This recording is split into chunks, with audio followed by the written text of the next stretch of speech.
The tragedy of Nigeria began in 1986 when we did the structural adjustment program.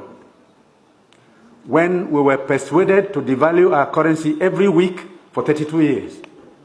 When I went to school, and many of you are here, the naira was $1.50. The naira was almost £1 sterling. They came here, persuaded some brilliant men from Harvard and the World Bank that weekly devaluation was wonderful. 32 years of devaluing your currency until we hit 527. And they were still telling us that the naira was still overvalued. That brought poverty, misery upon us. Then interest rates went to 30%. So nobody could build a factory, start a farm, produce anything, or create jobs. Because every time you bring in a shipload of rice, you also bring in a shipload of unemployment. Because you are transferring your wealth to sustain other economies. Somehow, Nigerians didn't notice it. So we became a nation of importers. Toothpicks.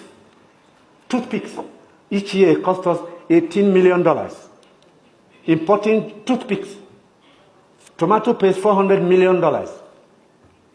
So you talked about tomatoes now. One basket in town now is less than 2,000 naira.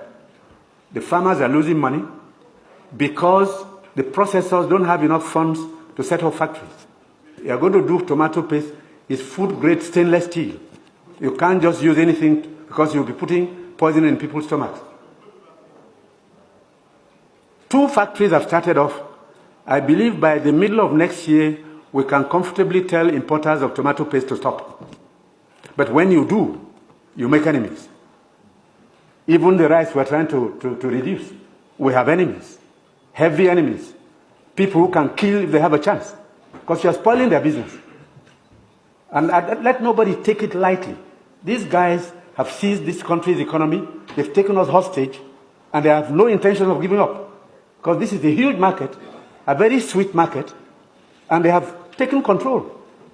This regime is unpopular in part because it is trying to cut down imports and transfer the wealth to our rural people. And I'm saying it because I have been in this business for 41 years and I can tell you some history.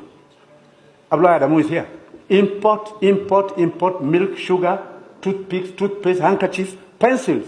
We don't make. To cure Nigerians of that malady will take a while. It will take a strong government. That's the truth. And they're not happy that we're cutting down. When we cut down, they lose money there. So you see all sorts of publications. We're telling lies. We're not growing rice. We're trying to demoralize the local farmers and make sure that the economy fails. That's the story of imports. Now, I read a story recently in the newspapers.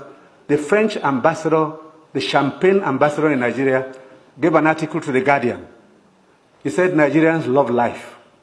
We are the biggest consumers of champagne on planet Earth, more than the French who make it. There are parties you attend in some places where they only drink is champagne.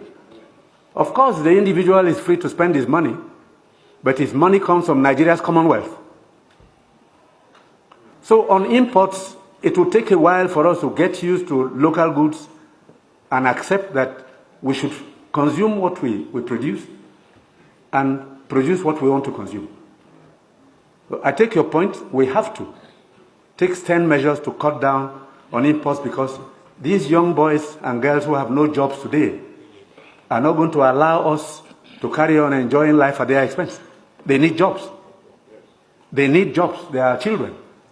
They've graduated, they've come back home to begin a second childhood because there's no factory to employ them. And the ministries can't take any more. But somebody is making sure you fail when you want to produce at home.